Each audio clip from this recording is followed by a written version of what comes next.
Hello guys! Hello Fire Sign! Hello Leo, Aries, Sagittarius! Welcome dito sa aking channel. Kapalaran 888. Welcome guys!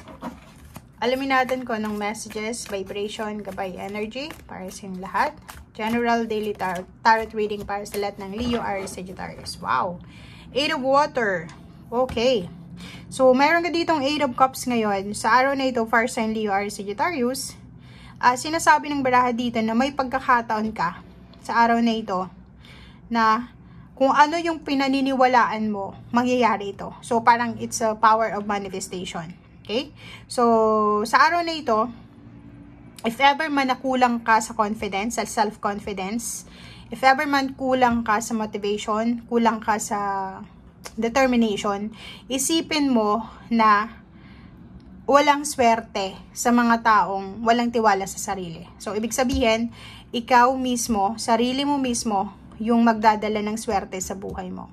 So, 8 of Cups, may mga pagkakataon dito na yung iba sa inyo may relocation, may moving on, moving forward, relationship man yan, trabaho, negosyo, or kano pa man. So, comment down below if resonated ka dito.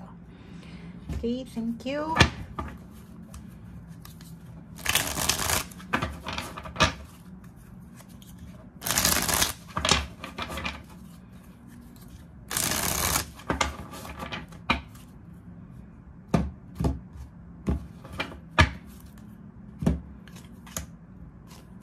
Okay, Fire Sign, Leo, Aries, Sagittarius. Wow, 88. Sinasabi ng baraha sa'yo dito, if you're a single or pwedeng searching for a relationship or partnership or friends, acquaintances, or kung ano man tong hinihintay mo, sa araw na ito, sinasabi na posibleng makatanggap ka ng mensahe from someone na gustong makipagrelasyon sa'yo. Or pwedeng in a relationship ka na, makatanggap ka ng balita, or pwedeng message from your karelasyon. Or pwedeng yung iba din sa inyo, searching for a job, kasi mayroon kang 888 dito eh. So, parang sinasabi na makukuha mo kung ano yung deserve mo. It's either relationship man yan or trabaho. So, kung makikita mo dito, tatlo silang 8. Okay? So, yung channel natin, Kapalaran 888. So, sinasabi ng baraha, kung magiging masipag ka, diba, dito sa trabaho, kung magfo-focus ka, Fire Sign, Leo, Aries, Sagittarius, makukuha mo ang deserve mong blessings, outcome. If ever naman sa relationship, kung mabuti kang karelasyon, kung inaalagaan mo yung relationship mo, friendship, intimate relationship, family, babalik din yun sa'yo. So, yun ang sinasabi sa'yo.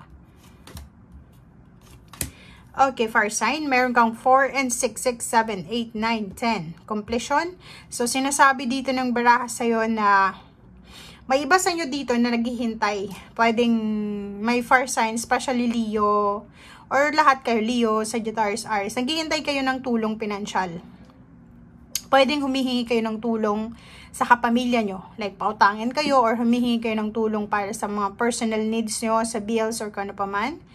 And today, sinasabi ng barahan na until now, you're waiting. Diba? Nandito ka pa rin sa 4 of Cups. Naghihintay ka pa rin kung kailan sasagot or magre-reply sa'yo yung taong iyon. So, ang iba sa inyo dito, wala namang ibang taong mahinga ng tulong. So, naghihintay kayo na magkaroon ng swerte.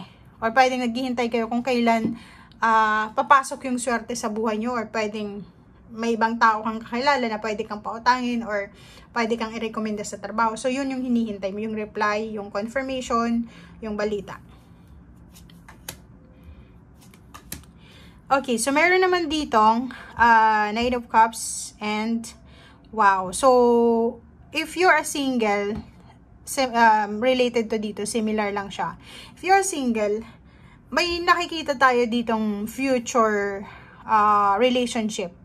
So, posibleng may mag-offer sa'yo ng relationship sa ngayon, sa araw na ito, or pwedeng,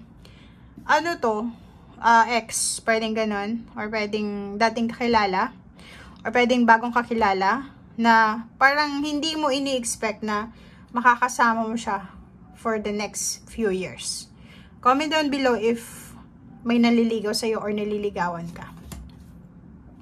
Okay, so dito sa Three of Pentacles, may iba sa inyo dito na busy sa pagre-review, sa pag-aaral, sa pagre-research, paghahanap ng trabaho, gustong madagdagan yung skills, may nagtitraining, may nagsiseminar, and meron ka ditong Queen of Cups. Sinasabi ng bara sa'yo dito na may ginagawa kayo sa ngayon na like additional knowledge ito eh. Pwedeng may pag-aaral, seminars, conference, ano pa ba? Yung pagsasaliksik, pag-research. Kasi gusto yung matahimik yung buhay nyo. Lalo na sa usaping emotional and financial. Nakikita ko sa'yo dito, kung ikaw ay single, lalo na sa mga babae. Babaeng single na fire sign. May naliligaw siguro sa'yo or may nagugustuhan ka. Ang ginagawa mo sa ngayon is nagtatanong-tanong ka sa mga taong kakilala na itong manliligaw mo or nagugustuhan mo, or posibleng para kang detective, 'di ba? Naghahanap ka ng information dito sa taong ito. Like sa company din, like may gusto kang pasukin na company, ganun din, nagre-research ka. May nakikita ko sa iyo dito, long distance to. Pwedeng may fire sign dito. May fire sign dito na nakikita ko. It's a fire sign Leo. Leo siya. May nabalitaan siya. Kasi meron ditong balita. 'Di ba? Ito siya. May nabalitaan siyang kamag-anak niya or kapitbahay na kasing edad niya na din. So, siguro mga above 40 years old. 50 plus, parang ganun. But, biglang nagkaroon siya ng ideas na pwede pa rin pala siya mangibang bansa, maging OFW. Kasi yung kakilala niya, kapitbahay, ng ibang bansa, which is pareho lang naman sila ng edad. So, nakikita ko sa'yo dito na nagre-research ka, hinahanap mo sa internet kung saang agency, saang company ito nagtatrabaho, kasi gusto mo din subukan. So, nakikita ko sa'yo dito na looking forward ka sa kung ano man itong mga nire-research mo, or pwedeng may ini-stock ka. Pwedeng nakikita natin dito, fire sign Leo or Sagittarius, naghihintay ka ng message, confirmation sa pamilya na nag-send ka ng message, pero until now, wala pa rin. So, ang ginagawa mo siguro, ini-stock mo siya sa mga social media accounts niya, or nagtatanong-tanong ka sa mga taong kakilala niya. Okay, 10 of Cups. Wow! The Star. 9 of Swords. Nakakaloka, guys. So, nakikita natin dito, may mga issue ka. 'Di ba? Kasi kung makikita mo to, 10-10 na to eh. 'Di ba? Emotional and financial. Pero may mga issue dito.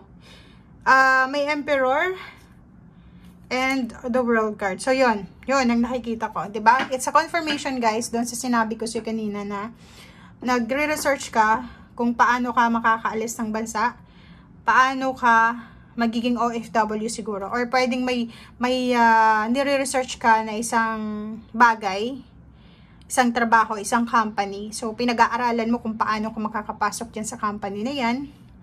And, nakikita natin dito na may iba sa inyo na nakapag-desisyon na. Like, ilang gabi siguro, or ilang buwan, siguro starting November, December, and then this January, nandun kayo sa pag-iisip na may kailangan akong gawin eh. May kailangan akong action, pero hindi ko alam. And etong barahang to, parang may pakiramdam yung iba sa inyo dito na malapit nyo nang makuha yung pangarap nyo. Diba? Parang feeling nyo, abot kamay nyo na yung pangarap nyo, which is true naman, kasi sinasabi ng bara sa'yo dito na lahat ng pagtatsaga mo, lahat ng mga paghihirap mo, yung sleepless nights, yung sacrifices, homesickness, lalo na kung OFW ka, or malayo ka sa family mo, ay magbubunga yon ng emotional fulfillment and additional financial success. So, ibig sabihin yan, if ever hindi man ikaw yung swertehin, fire sign, hindi man ikaw yung mag-commit ng overall success or ng financial or emotional success, siguradong one of your family members na like anak mo, pamangkin, apo, kapatid, or pwedeng asawa, girlfriend, boyfriend, or konektado sa'yo, siya yung pwedeng magbigay sa'yo. Pwedeng siya yung tumupad ng mga pangarap mo na hindi mo kayang tuparin. So, Nakikita natin dito yung lump sum. May mga family occasion, family celebration, reunion, or family inheritances or kano pa man to na pwedeng pinag-uusapan sa araw na ito. So, I hope na resonated ka dito kasi eto pwedeng ano to reunion, family reunion, homecoming, occasion. Dito naman pwedeng mga ari-arian ng pamilya or kung ano man siya na lump sum. Pwedeng retirement or pwedeng back pay or kung ano man tong malaking halagang pera na hinihintay mo. Okay? Thank you guys. Bye!